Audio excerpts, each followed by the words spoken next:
Washington is a very heavy hand, right? Like a potential ban on DJI drones if what's in the current NDAA actually passes and DJI doesn't prove that it's not a national security risk. But we got here for a specific set of reasons. And one of them is, to put it bluntly, the U.S. was outcompeted on this. How are we going to get over that, Peter? I mean, it's going to happen over and over again with different kinds of products, different sectors, and especially given the backdrop of the considerable political tensions, I feel like we're going to just go through this dance again and again and again and again.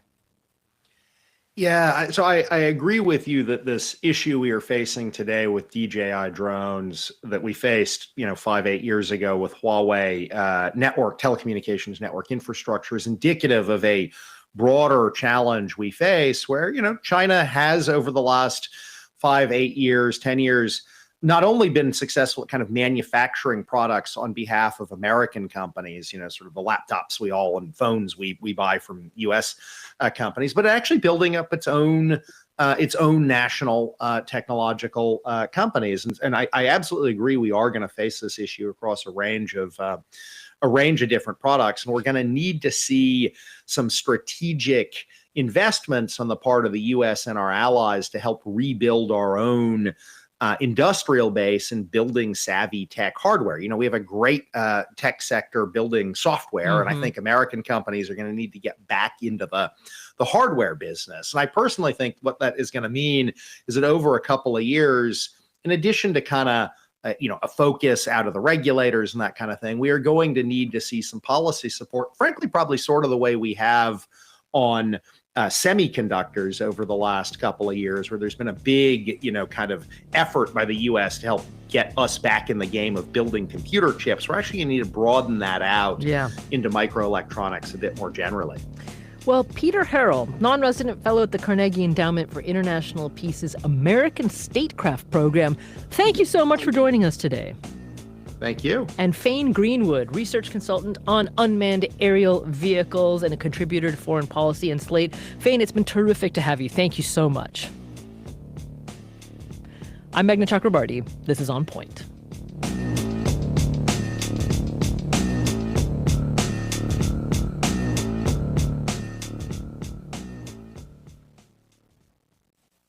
On Point is a production of WBUR Boston and is distributed by APM, American Public Media.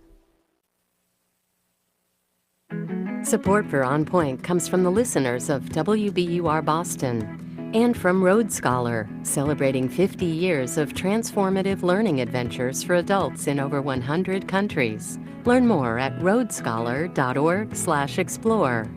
And BetterHelp, committed to supporting mental health through therapy. Clients are matched with one of 30,000 therapists and can communicate via video, chat, or phone at betterhelp.com/public. This is KUOW FM Seattle, KUOW Tumwater, and KQOW Bellingham, just shy of 12 noon and almost time for KUOW's Week in Review.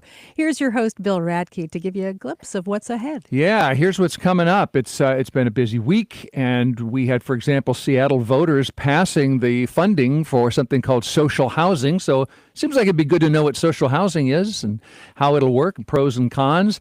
Seattle's figuring out its growth plans, so are lots of places in the Puget Sound area. So it's good to ask, do we need to grow? How much do we have to grow? Are we attracting growth, and then is it an endless cycle? And what about the trees? And much more, including something to smile about at the end of the show, so please stay tuned. Hi, I'm Rachel Martin, host of NPR's Wildcard podcast. We have ripped up the typical interview script, and instead, I ask well-known guests unexpected questions that get to deep, revealing, and fun places. Join me for a special live taping of Wildcard in Seattle. That's Thursday, March 13th at Town Hall Seattle. Find out more and get your tickets today at KUOW.org/events. KUOW live events sponsored by Finney Ridge Painting and BECU. Support for KUOW comes from Village Theater, presenting Dial M for Murder, a fast-paced thriller full of diabolic plot twists that inspired the classic Alfred Hitchcock film, on stage January 21st through March 23rd in Issaquah and Everett. Tickets at villagetheater.org. And from Intrepid Travel, offering small group trips led by local guides with opportunities to experience a home-cooked meal in an Icelandic village, explore Vietnam by bicycle, or discover rural life on a Japanese farm stay. Learn more at intrepidtravel.com. President Trump has been making changes at breakneck speed, and he's been using emergency powers to do so. This time, the Trump administration is much more confident and much more emboldened. I'm Elsa Chang. Hear more about the emergency powers that Trump has been using and the very few checks and balances on them on All Things Considered from NPR News. All Things Considered starts this afternoon at 3 o'clock. At 94.9 KUOW. Expecting partly cloudy skies this afternoon with a high around 43. Partly cloudy overnight with a slight chance of rain. Rain returns this weekend. It's 1 o'clock. Live from NPR News in Washington, I'm Lakshmi Singh. Vice President J.D. Vance had a stinging message for European leaders in his speech at the Munich Security Conference. Their biggest problem, he said, comes from within Europe. NPR's Deepa Shivaram reports. Vance didn't mince words in his speech at the annual security conference. He scolded Europe for what he said is censorship of right-wing views and shutting people out of the democratic process.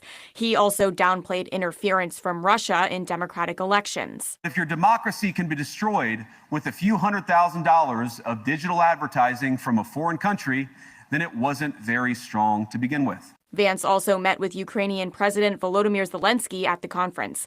Deepa Shivaram, NPR News, the White House. The Department of Justice has seen a series of resignations in the last 24 hours after the DOJ ordered prosecutors to drop their bribery case against New York City Mayor Eric Adams. The order raised concerns about a quid pro quo after Adams said he'd use his executive powers to allow federal immigration authorities to operate at the city's Rikers Island jail. Matthew Galuzzo, former prosecutor in the Manhattan District Attorney's Office, spoke with NPR's Here and Now about concerns about political interference within the DOJ. The justification that's been given by Emil Bove, the Deputy Attorney General, just confirms it, because they're not even hiding the fact that this dismissal of the indictment is not based on the merits of the prosecution at all. It has nothing to do with whether Mr. Adams is guilty or not of these charges of corruption. And it just has to do with essentially a policy decision being made by them. On Fox News today, Mayor Adams denied that he agreed to help Trump officials in exchange for getting the corruption case against him dropped. And appearing alongside him, the president's border czar, Tom Homan, warned that if Adams does not come through on enforcing immigration policy, he'd be back in New York City. The National Endowment for Democracy is cutting all grants this week and moving to furlough employees as part of a dramatic downsizing of the federal government.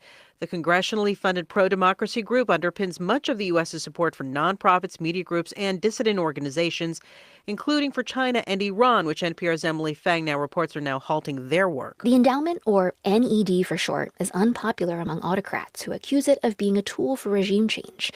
Elon Musk is now using that language too. The head of President Trump's government efficiency unit wrote this month on the social media site X, which he owns, that NED is a, quote, scam, and cited a Chinese foreign ministry article accusing NED of being a CIA front.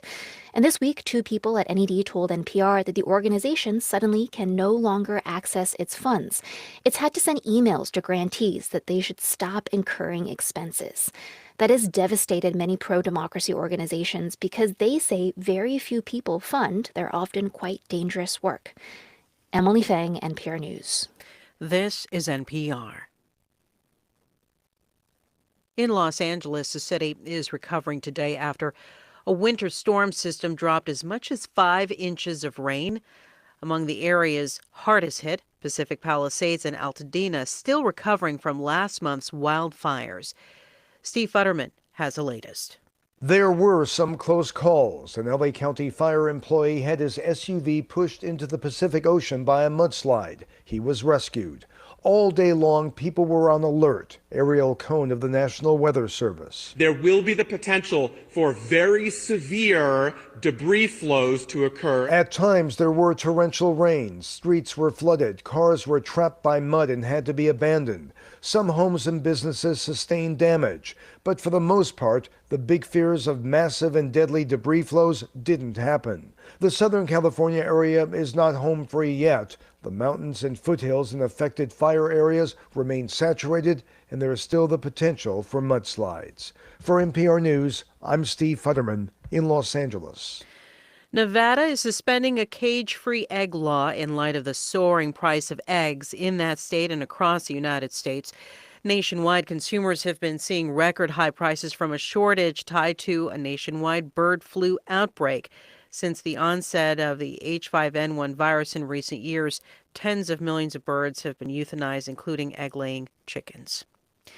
At last check on Wall Street, the Dow is down 128 points. The S&P's up a fraction. The Nasdaq has climbed 52 points. It's NPR News. Support for NPR comes from NPR stations.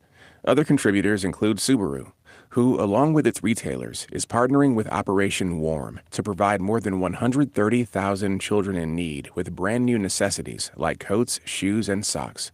Subaru, more than a car company. Welcome to Friday. Welcome to KUOW's Week in Review. I'm Bill Radke. We have a date every Friday. We come together and figure out what happened this week. What does it mean for us? And for one thing, I'm going to ask the question, must Seattle grow? And we'll get into that and more, because a lot of stuff happened this week. I've got a whole panel of thoughtful people with me. Bill Bryant used to be a Port of Seattle commissioner. I remember you ran for governor. You're writing a column now for the Tacoma Tribune and the Spokane Inlander. That's right. Yeah. Welcome back. Good to see you. Thank you so much. Glad to be here. Seattle City Councilor Bob Kettle, your first appearance on the show. Thank you for coming on, Councilmember. Thank you for having me. I really appreciate the opportunity. D7. D7, District 7. Downtown-ish. Yes. Yeah. Queen Anne to Magnolia. Queen Anne to Magnolia. We have a lot to talk about. Also, first time on the show, Alexis Mansanarez with the Economic Opportunity Institute. What is that? What do you do? Yeah, well, first time on the show, first time on live radio and stream. So welcome. Check in all the boxes. Economic Opportunity Institute is a policy think tank fighting for economic justice. We work primarily within the Washington State Legislature to advance public policy that creates economic security for all, focusing on progressive revenue options, healthcare access and affordability, and care economy work, so workers' rights, childcare, etc. Well, thanks for plugging our YouTube stream, by the way, in the process of all of that. Yeah, we're on YouTube. Just search KUOW. Alexis, welcome to you. Thank you. And thanks, everybody, for coming along. Thanks to you, the listener and the YouTube viewer. When we were talking before the microphones came live about where we're from and how long we've been here. I lived on Seattle's Capitol Hill neighborhood in the 90s, and I rented a studio apartment for $395 a month. And today, $395 will buy you 6 eggs and 0 apartments. Seattle has this idea to make more affordable housing. And this week, the voters said, yeah, we'll do that. We'll fund that. It's called social housing. And if you're not sure how it works, go listen to KUOW's Growth and Economy podcast called Booming, wherever podcasts come from. Booming did a whole episode on the social housing proposal. Co-host Monica Nicholsberg and Joshua McNichols told us that social housing is for people on very low incomes, but also for people who make up to about $126,000 a year, which could include firefighters, data analysts, physical therapists, nurses, bus drivers, mechanical engineers, even some attorneys. Let's see if I can get this audio for you.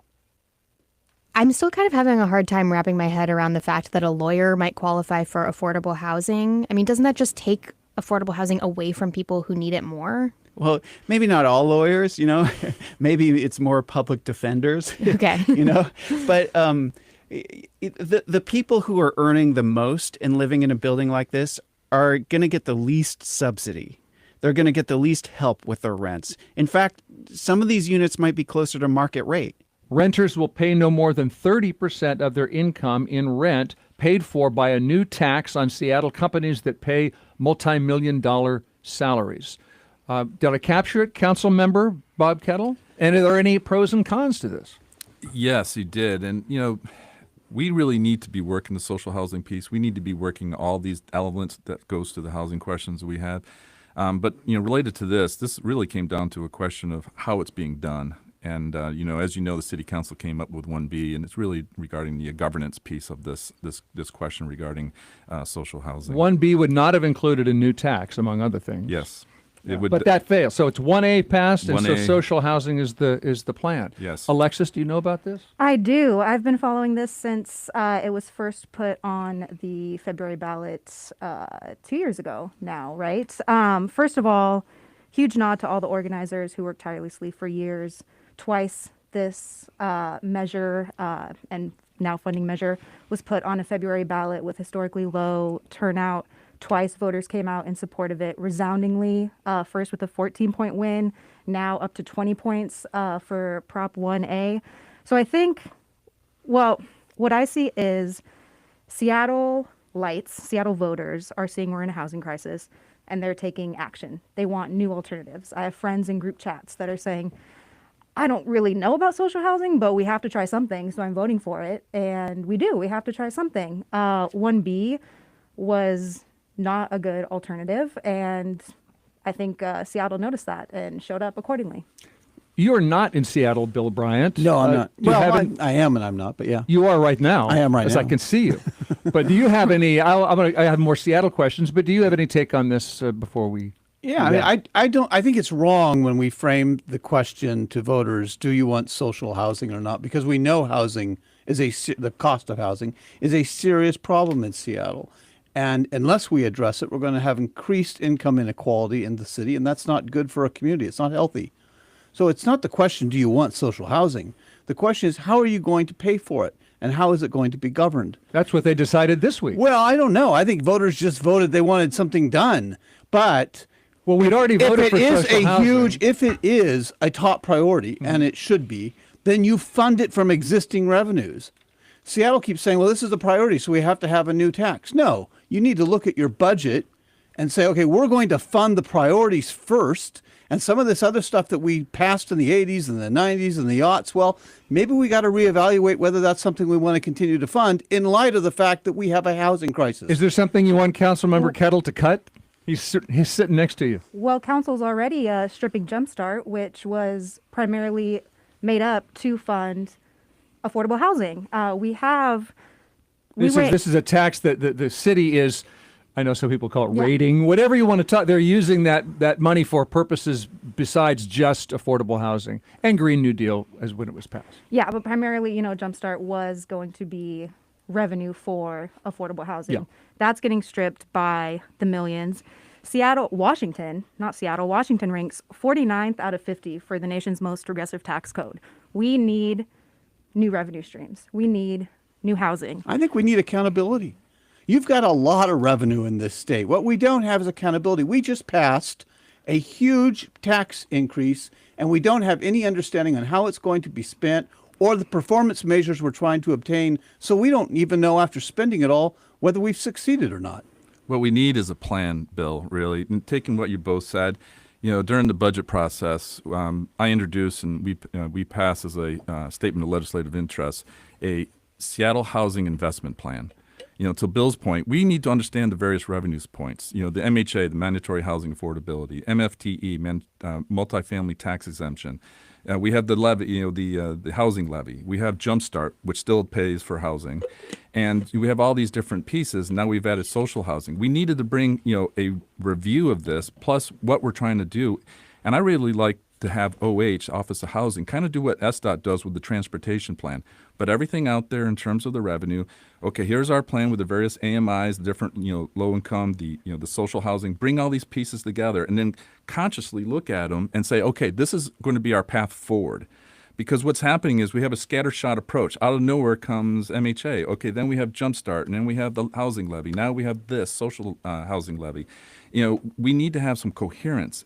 And so we really need a Seattle housing plan that's analogous to the Seattle transportation plans that brings all these pieces together. That's good governance in my mind. Okay. Is this tax increase in this social housing definitely going to happen, or is there going to be lawsuits that are going to derail it? I suspect there will be a lawsuit because there is legal concerns regarding the governance piece. I don't know that for sure, but I suspect that will happen. Then we'll see how that plays out. But it all comes back to the point about governance is having a plan and bringing these pieces like I was talking about. And we did pass the SLY during the budget process, and we need to take it to that next step with the executive. One question I have about social housing: how do you qualify somebody based on income when they could have a low income but lots of savings, or vice versa? Does anyone know that? That's a good question. Okay. Well, there's like going to be. We're all going to figure this out together. Certainly. Alexis, I think you want to add something. No, I just think we need to make a clear distinction of like actual wealth and income. That's what I'm asking. Someone has a savings of $1,000. If they don't have good health insurance, one visit will wipe that out. I worked in actually before EOI, I worked at a affordable housing developer nonprofit, and there's so many rent restrictions. You make $1 more, submit it, and then you're kicked out of affordable housing. So for me, social housing, we need it. It's worked well in other parts of the world. Washington's a leader in so many things, so why not take the lead of what's worked elsewhere? Well, what happened this week was the passage of this funding mechanism, and there's a lot more to come. So let's see how social housing plays out. Another topic before we take a break, that's another Seattle action. First of all, I'm curious about this. How close any of you have ever been to a blast ball? Yes, well, Councilor in the lead up to our less lethal weapons bill, I did go out to the range with SPD and got the complete briefing on the less than lethal weapons, to include blast balls, in which we had 2 of them deployed. Have you 2 of them deployed? How close to? Because I haven't been close to a blast. I've seen pictures of people injured.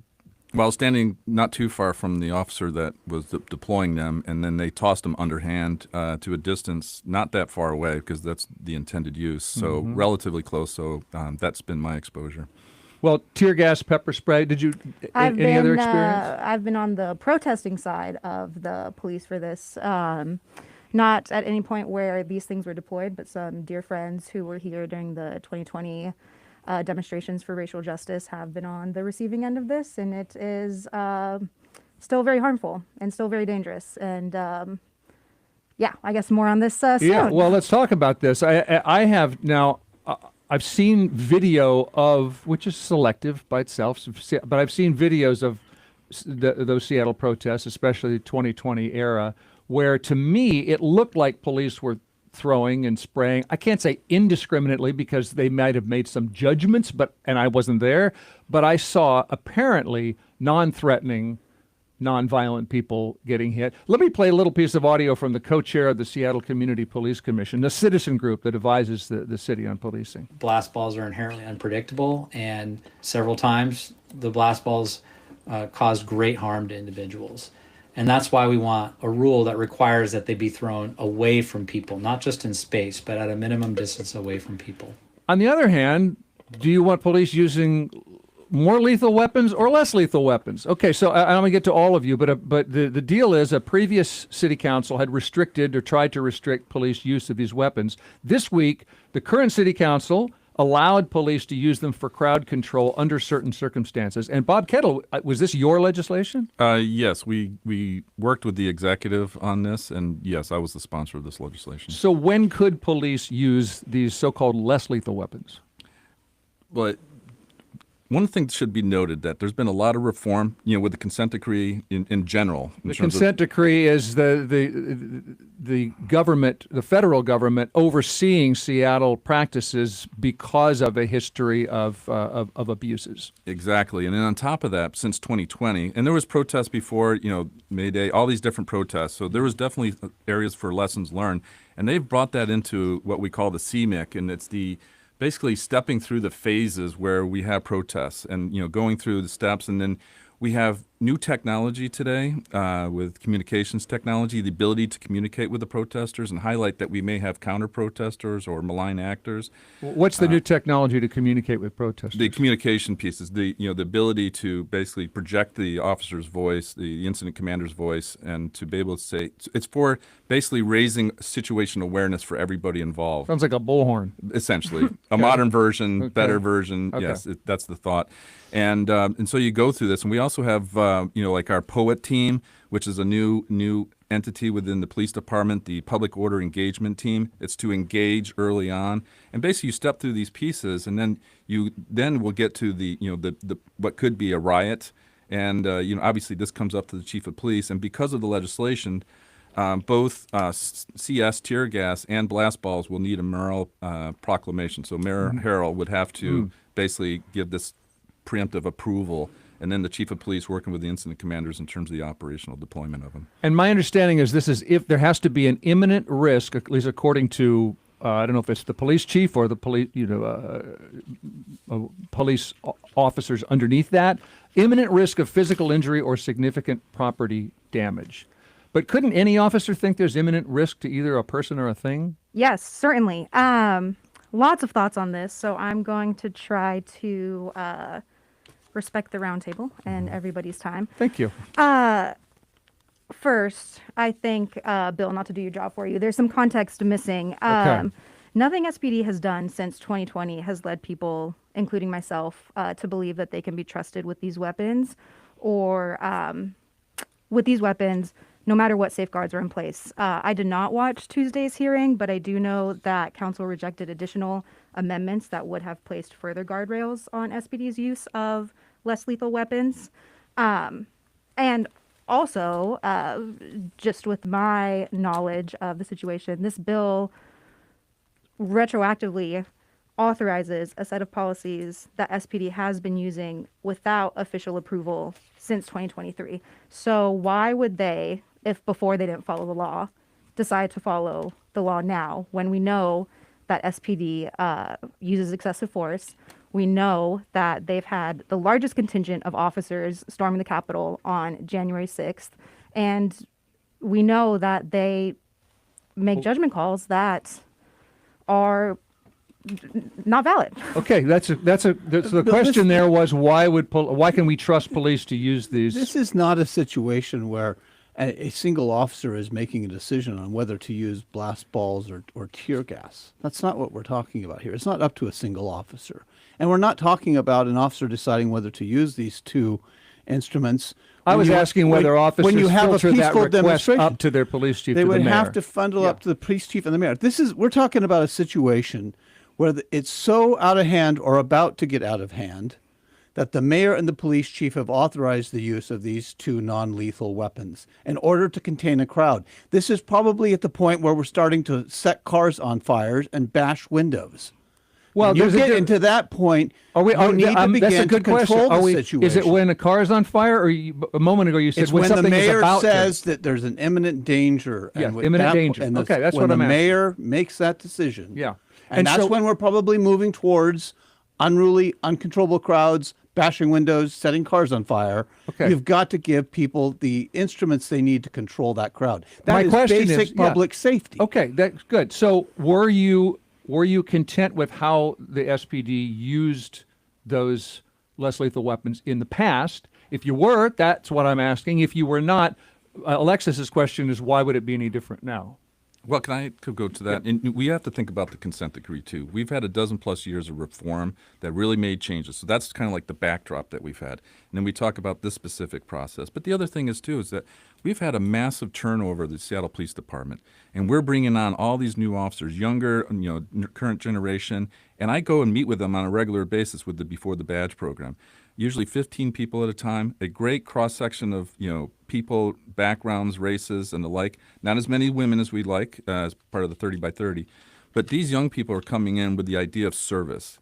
And so I recognize what's happened in the past in situations, but we also need to acknowledge all the reform that's been done under the consent decree, the work that's been gone into the crowd management piece with less lethal weapons, and then, keep this in place. And then the other part is the oversight piece. With the city council, that's my role as chief of public safety, but also with our accountability partners. And one thing that this bill does is that it sets our accountability partners up for success. We're looking to help them do their piece. First with the OIG, the Office of Inspector General, but really with the Community Police Commission that you mentioned, used Joe Merkel's voice earlier. Mm-hmm. And Joe said that he supported the overall approach because one of the things he noted is that, absolute prohibitions can have unintended consequences, not only leaving SPD in a position to use less appropriate tools, the more lethal, if you will, but also removing tools necessary for SPD to assure freedom of speech and assembly to members of the public when counter-protesters threaten those fundamental rights. And that was part of the CPC's input to us. Okay, Alexis, so there's a lot there. Better, less lethal weapons than more lethal weapons, question mark. Also, he says things have changed. There's been reforms, there's been oversight, and there are new officers. Your response? I'm going to ask that we reframe the question. Instead of focusing on what weapons to use on unarmed protesters, we should be figuring out ways to address the things that they're actually protesting. I've been to a number of protests. I've been on the de-escalation squad of a number of protests. These are very much controlled environments where it hurts our cause to bash windows and set cars on fire. That's not why we are out in the streets demonstrating. We are also living in unprecedented times where we should have a visual opposition to federal government attacks. There's a number of Tesla protests popping up nationwide this week. Right. There's been at least one in Seattle. Yeah, there's been at least one in Seattle. What this legislation does, it has a chilling effect on public dissent when we should all be actively dissenting in the many ways that we can and want to and feel comfortable doing. When people are scared of the police department, why would we trust that the police department not use these things indiscriminately when they've proven every single time in the past that they do? I can spew the public safety is affordable housing, access to healthcare, lush green spaces, all this stuff, and I think I'll spare the crowd. Yeah, but that's fair. She's going upstream. But any more to say about back downstream, the less lethal weapons legislation just passed before we take a break, or did we cover it? I think one last point is that there's better communications between the groups that are protesting because they recognize, to your point, that others can come in and hijack the protests. And so there's better, communication in that piece. And then when you tie that with the technology, the communications technology pieces, that helps to be more specific in terms of going after the bad actors and letting those who should protest, just like Alexis say, and I 110% agree with her, then be able to do so.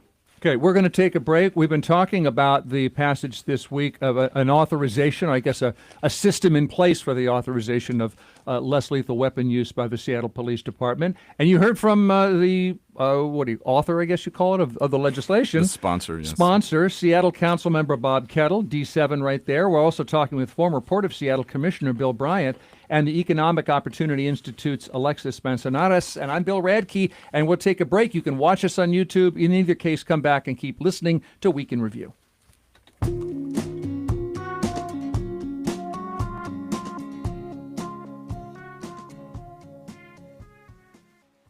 Support for KUOW comes from Cambium Landscape. Since 1998, working with clients' tastes and home architecture to create landscapes that complement their lifestyles. Providing landscape design, construction, and maintenance. Designing now for spring installations. Portfolio and more at cambiumlandscape.com. On the next episode of Soundside, Libby Dankman and Scott Greenstone take another trip into the world of politics with this week's Sound Politics. They'll be joined by Austin Jenkins and Vivian McCall as they take a look into data privacy and parental rights. Plus, it's the day before Valentine's Day. I've got all the romance you can stomach in this edition of the Weekend Warm-Up with something for everyone, even us single folks. That's all on the next Soundside, noon and 8 p.m. here on KUOW. It's KUOW's Week in Review. I'm Bill Radke, here with Bill Bryant, Alexis Mansanarez, and Bob Kettle, who still drives a Subaru, you said. Yeah, not a Tesla. Okay. Let's talk about the growth of Seattle. In a moment, I'm going to pass on what I think is an excellent question from a Week in Review listener. The backdrop is Seattle is working on its growth plan, which the city has to do. A lot of people can't stand our growth. Big, ugly buildings, we're ripping out trees, too expensive, traffic, crime, noise, parking. So a listener named Iskra wants to know, how large can Seattle become? 2 million, 3 million, 5? How do we think affordable housing happens if there's no limit placed on the creation of new and high-paying jobs? If there are no limits to growth, why not? So could we and would we say no to businesses or newcomers in a way that, to Iskra's point, would reduce demand for housing, which theoretically would lower the price? Do we always, instead of growing our way out of our problems, can we make an affirmative decision? We're good. Seattle doesn't need to be any bigger. What do you think? Well, as the elected representative for District 7, which is the densest district, we came smaller horizontally because we went vertically. And, my point as a candidate and still as a council member. Again, this is, would you say Magnolia to the Pioneer East Square? Slope all the way through Queen Anne, down Uptown, Belltown, downtown. Right, grew big. Yes, and South Lake Union, very vertical. Mm-hmm. And so I believe then and now that we need a thriving and vibrant Seattle, and that requires that growth. And it's about doing it right. And then, having... Why? I once asked the Mayor Jenny Durkin a few years ago. I just happened to see her brief, and I said, why does Seattle have to accommodate growth? And she said, if we're not growing, we are atrophying. We're Detroit. And I didn't have a chance to talk to her, but I thought, why is it either Seattle or Detroit? What about, Oklahoma City or Charlotte? Why do we have to grow and grow? And we can see this in a micro way too. When you depress, the people, depress the demand. We've seen this downtown with coming out of the pandemic, through the pandemic, and you see what the impacts on downtown are. So we want to be, we can't have that depression of demand, and we want to keep that growth going, because then it's that thriving, vibrant place. Because if you stall, and we kind of seen this for other reasons downtown, then we have our challenges that we all know about. You believe that, Bill? I think this is a conversation we have got to have. I'm glad we're talking about it today. I think it's a conversation that cities, particularly in the West, need to be having, particularly in the Southwest, where they decide how large they're going to get based on how much land they have and not how much water they have. Right. Los Angeles has an opportunity right now to have this conversation and begin to think about how to change or build neighborhoods differently than they have been in the past. We should have that conversation now before we have a disaster that brings it to the table.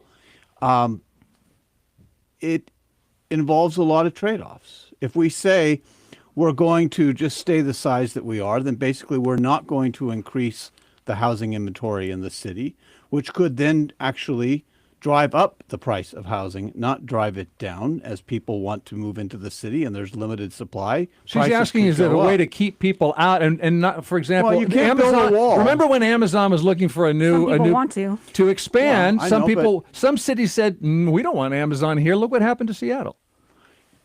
You can build a city that does not have new energized companies coming into it. But I don't think we would want to be a Seattle that was dependent upon Weyerhaeuser and Boeing. And that's what would have happened if we had made that decision in the 80s. We need to be inviting to new businesses and new technologies and new ideas. The question is, and it's a legitimate one, we should be talking about, how big do we want to be? How many people do we want to have in this city? And that will affect decisions on housing, waste disposal, transportation, and trees. So is there anything and we you want? should not be making those decisions in one-offs. Okay, it should be part of a larger conversation and a comprehensive strategy. I want to hear from you, Alexis. I just want to ask on that, then would you vote for anything that discourages growth? I don't want to vote for something that discourages growth. Okay. I want to vote for a plan that takes into account how many people can we sustainably have in this city. So it's out of our control. We just have to accommodate for what's going to happen. I think we have to us. make decisions about what kind of trees we want, how many trees, how many buses do we want on our streets, how many cars. Okay. And then we have a comprehensive plan. That's different than saying I'm going to vote against growth. I'm going to vote for a proactive plan that will help decide how we grow, or to the extent that we do and don't. Well, you know what can accommodate growth is progressive revenue. I think we don't always need more taxes. It's not all about more money all the time.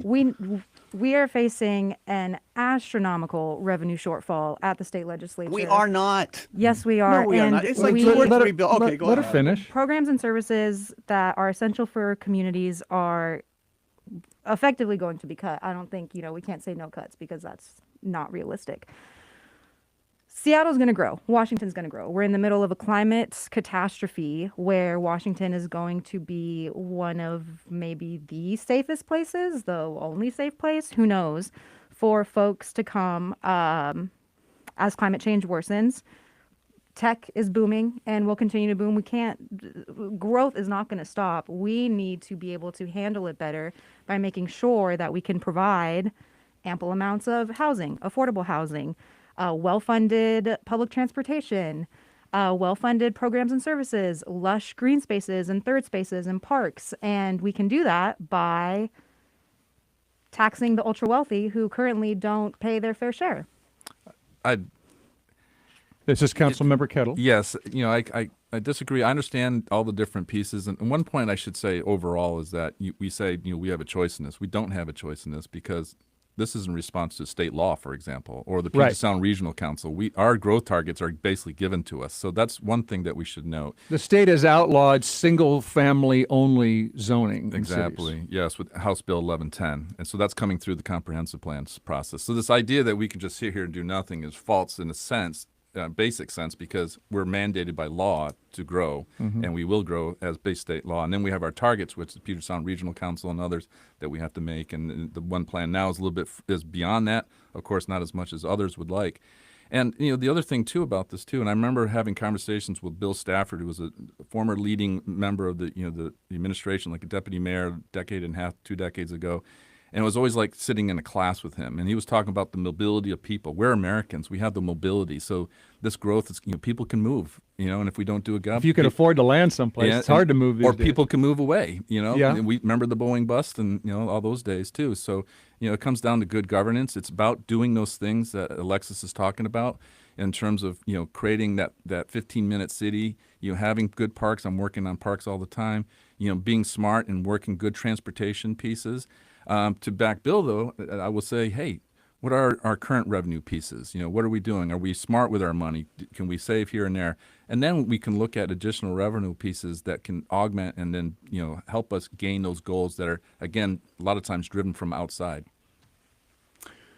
All right. Well, here's a specific victim, potentially, of a densifying city. Do any of you have a favorite tree in Seattle? In your yard, in a park, anything come to mind? Yeah, I have a cedar that's probably over 100 years old in my yard. I live in Wedgwood. We have a lot of trees, and we love our trees in Wedgwood. I have a set of trees. I live in Queen Anne, and about 10 years ago, the Seattle Children's Home was sold. And it was sold to a developer, a national developer that had local developers with it. And they built 59 townhomes. But we engaged as a community. And so we were able to save the big elm trees on 9th Avenue West and some firs on McGraw, and importantly, a cedar tree on 10th West. And they actually changed the design and so forth. So those are my favorite trees, to include that specifically that cedar on 10th West. I moved from Capitol Hill to the Central District last year, and so I'm just enjoying every tree in my line of sight. Yeah.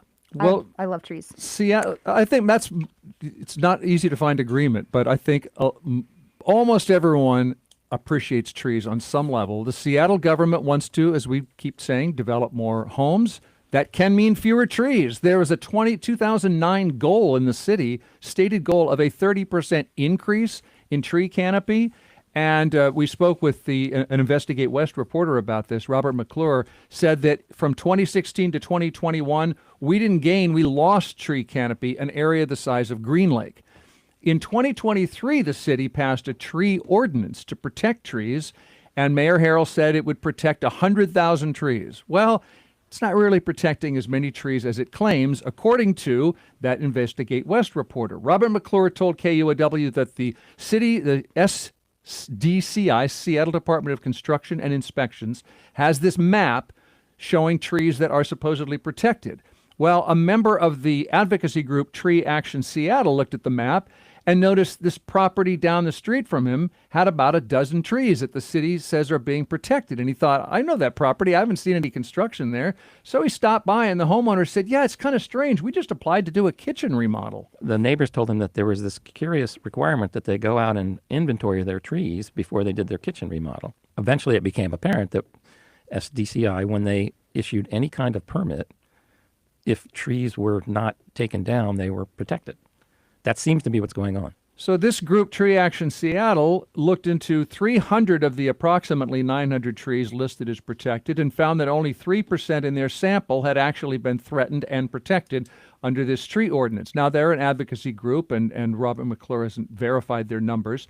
But I'll go to the city council member. Is it fair to say that Seattle is not gaining tree canopy as was the stated goal, but as you would expect, when a city densifies, we are losing trees? It's a concern, and we have to do our follow-up and oversight. You know, we had the tree ordinance in 2023, and people who I respect say, yes, this is great for trees. As you noted, Mayor Harrell signed it and made his comments too. But we also have to make sure that SDCI, you know, the Department for Construction and Inspection, is doing its job in terms of the, you know, code enforcement, basically, and then making sure that those trees that need to be protected are protected. I have nothing wrong with what was just described, because if SDCI is creating an inventory of trees, that's a good thing. But we need to understand what's happening in terms of the enforcement, making sure developers are playing by the rules. And that's the kind of thing that we need to do, because sadly, anecdotally, and this is the challenge that we have, anecdotally, we do see trees coming down. You know, there may be reasons, they may be diseased, but we don't necessarily know that. So it's like getting to the truth on making sure that that tree ordinance, if good, is being carried out properly. One more thing, without getting into a bunch of numbers, there are the developers are allowed to cover a lot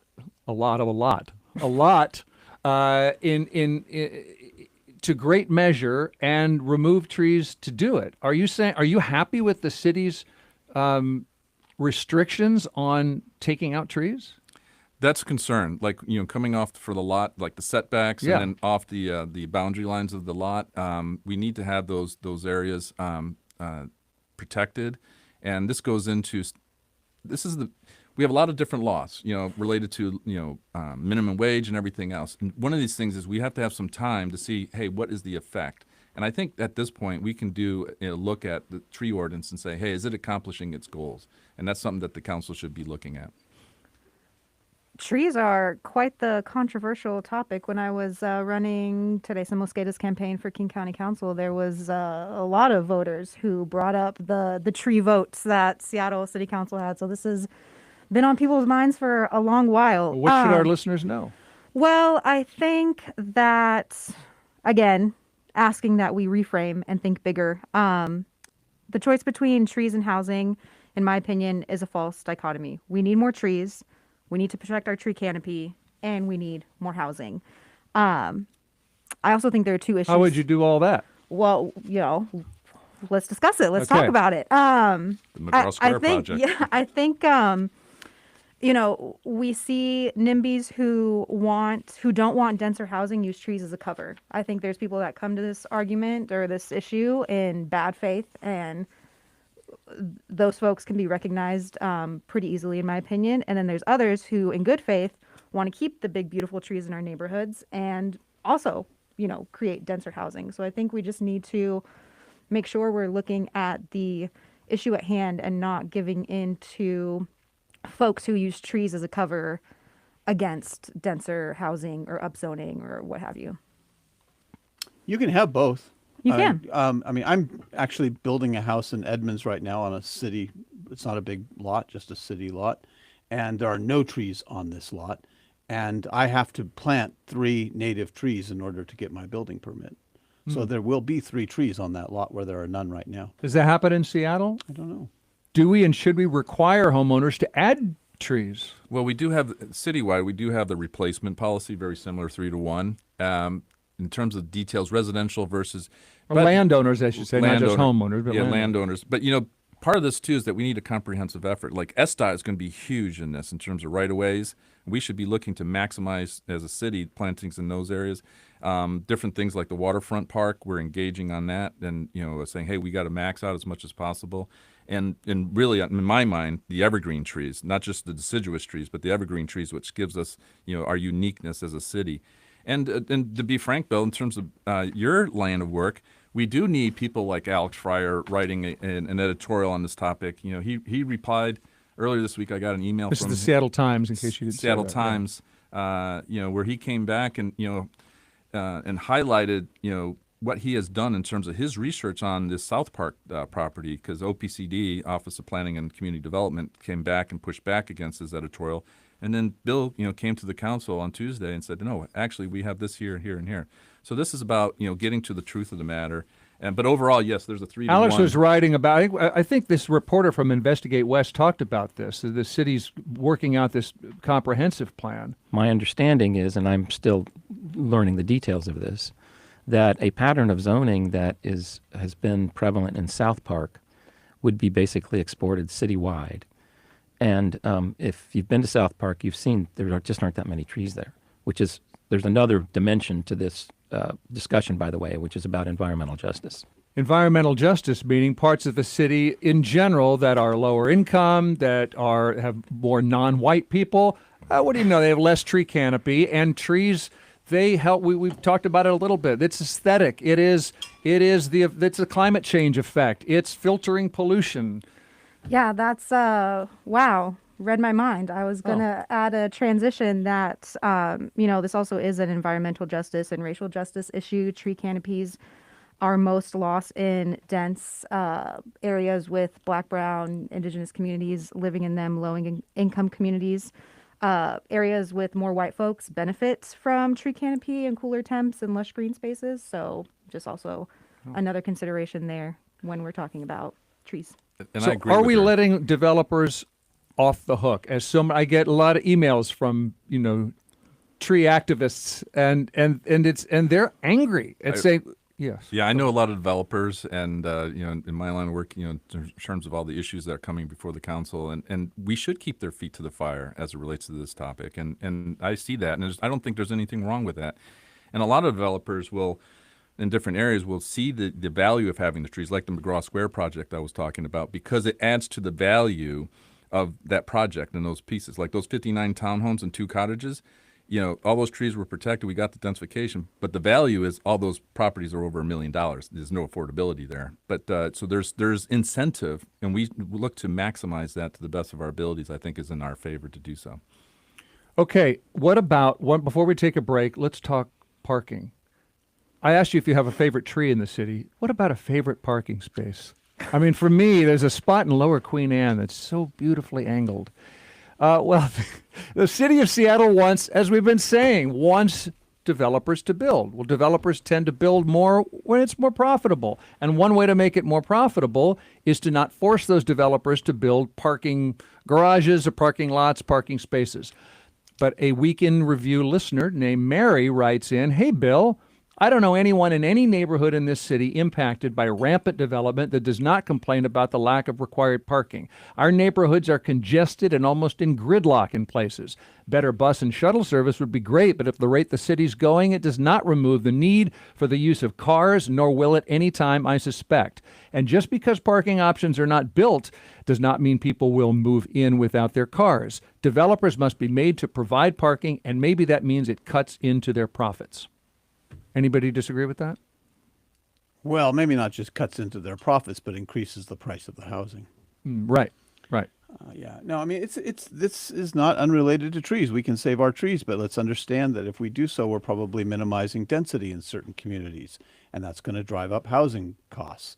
So this is all interrelated. That's why I was saying, going back to the whole conversation about growth, it's not how big we want to be. We need to have the conversation about trees and parking as part of an overall strategy and what we want this city to look like in 20 years.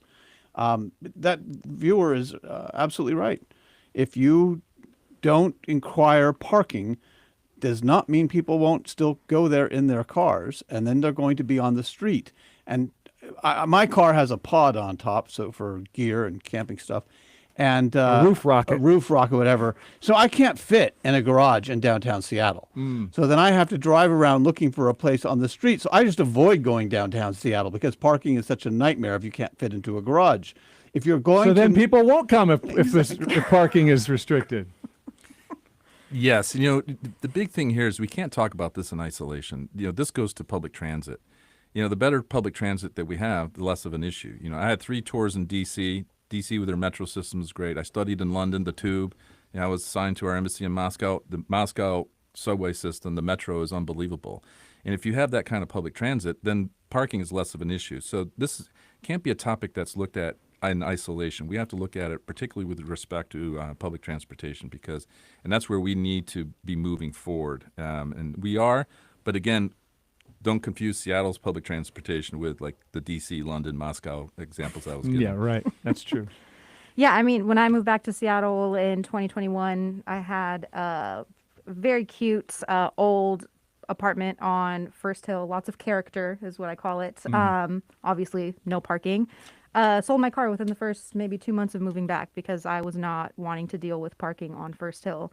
Right now, we require a one-size-fits-all approach, and we should be more flexible and let developers decide how they want to build their housing for each respective neighborhood. Different neighborhoods have different needs. One more thought on the parking situation. When I moved here, it was pretty much car or bus or walk. You could bike if you had all the gear, the stretchy bike pants and the lights, and you didn't mind riding in the dark and the rain and messing up your hair, and you were really strong to take the hills. But now, yes, we have light rail and bus and Ubers and Lyfts and Zip cars and shuttles and van pools and rail train, commuter trains and e-bikes and bike share and scooters.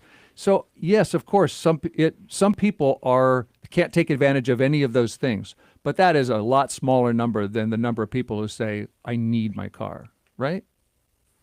Yes, and the scooters are important. And this goes to bike lanes and the like, and having that infrastructure there. That's really important. And but one of the things too, this comes down from state law again, like with the comprehensive plan process in terms of the requirements on this. And one of the things that we should be mindful too is that if somebody in Olympia passes a bill, we have local factors.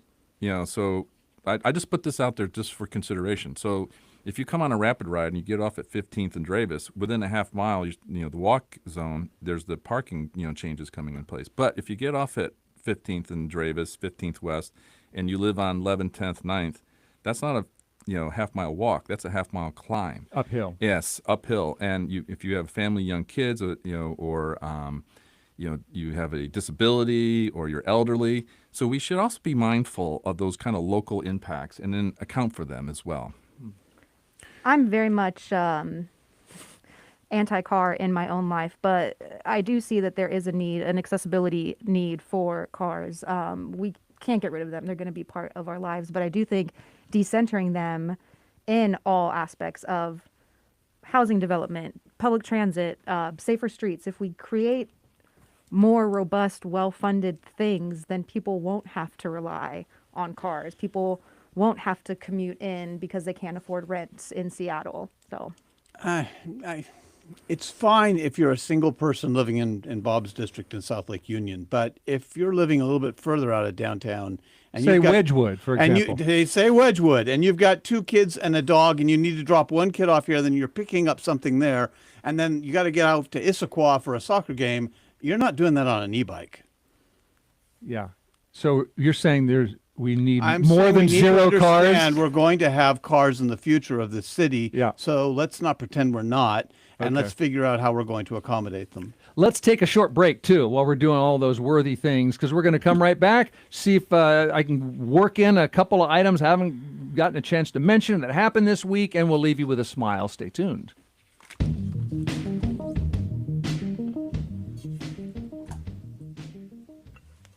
Support for KUOW comes from Third Place Books. Thomas Konstam discusses his novel Supersonic, a book that follows multiple generations of Seattleites in an interconnected cast. Thursday, February 27th at 7 p.m. Details at thirdplacebooks.com. And from the Washington State Department of Revenue's Unclaimed Property Program, currently holding $2.4 billion in uncashed checks, insurance proceeds, forgotten deposits, and more for Washington residents and businesses. Learn more at claimyourcash.org. Other events of this week, 3 local refugee resettlement organizations are suing the Trump administration, claiming the executive order suspending refugee resettlement is illegal and oversteps congressional authority. The groups say fully vetted refugee families are in limbo now, and stop work orders are causing layoffs and restrictions on helping the recent arrivals. The Washington State Health Department is expediting people's requests to change their sex designation on their birth certificates. Agency says the request will now take about 3 business days to process when it used to be as long as 10 months. This is coming after multiple executive orders from the president affecting transgender people. State lawmakers are considering a bill to prevent police officers from using maintenance issues like broken taillights to pull over drivers.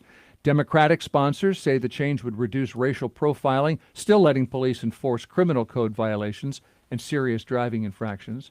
By the way, I'll just pause for a second in case anybody has a reaction to any of these. But moving on, the gas tax is bringing in less money, so legislature is considering a pay-per-mile system, or called a road usage charge, starting with EVs, then adding in high-efficiency gas cars who aren't paying as much of that gas tax. Well, in the vein of no more new taxes, we wouldn't have to look to regular, everyday Washingtonians to pay and increase taxes if we do pass progressive revenue options that tax the ultra-wealthy in Washington state. So just offering that Yeah, it's not going to finance your roads and bridges, though. This is an issue that we have got to grapple with. The legislature should have grappled with it 15, 20 years ago, and we saw the income coming from the gas tax beginning to decline and projected to continue to decline. You have people who are driving, I'm one of them, a hybrid or an electric vehicle, and we are not paying to cover the cost of maintaining our roads and bridges, and that's got to be corrected.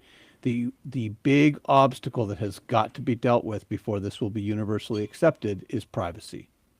And people do not trust the state. Having their movements tracked? Having their movements tracked. Now, there are technologies that have been talked about. I don't think they're commercially viable yet. But when you went to plug in, it will track how many miles you have traveled since you last plugged in, which then would not record where you went, just how far you went. Right. We're going to have to get there before it will be universally accepted. But we've got to move away from the gas tax and towards a per mile charge, and that will have to be protected constitutionally, so that revenue, as is the gas tax, can only be used for the maintenance and construction of our roads and bridges. All right, we'll see if that passes the legislature. This week, City of Seattle reported on the public bathroom situation.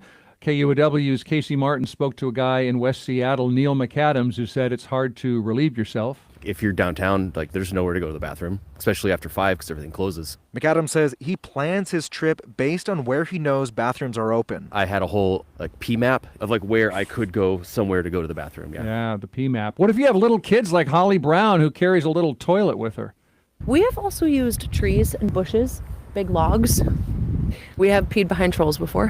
Peed behind trolls. That's a lifetime full of nightmares for those children. The report found the city's not been keeping up with its goal to clean every bathroom 2 or 3 times a day, and a lot of bathrooms are just closed. Well, thank you for bringing this one up. I do sit on the Parks Committee. We have a minute left on our show. And we can look and, it's take a long time on this, but we can look into this. And you know what? One way to, drive some thrust behind, getting an answer is link it to the World Cup in 26, because we're going to have so many people come for FIFA World Cup, and they're going to be outside, and so we need to look and do better in this area. We got to go. Did anything make you smile this week? It is Valentine's Day. Happy Valentine's Day, Happy Valentine's everybody, Day. Friends, partner, parents, sending you love.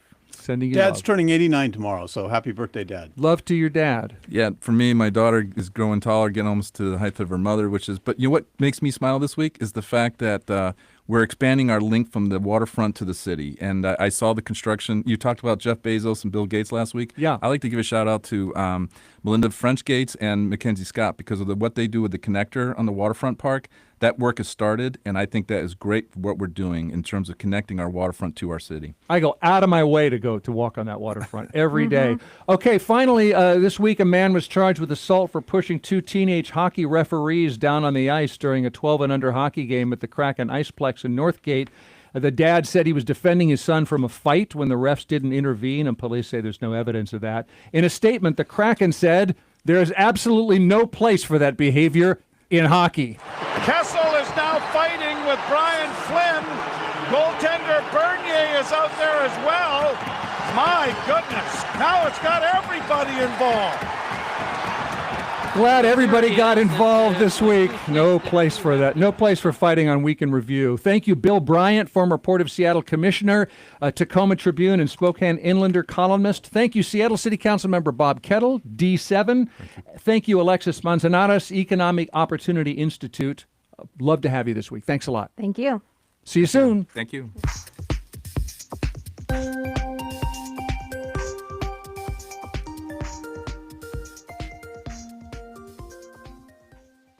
Support for KUOW comes from Eco Design and Maintenance, family-owned and specializing in start-to-finish exterior design using materials and methods that help to reduce environmental impact.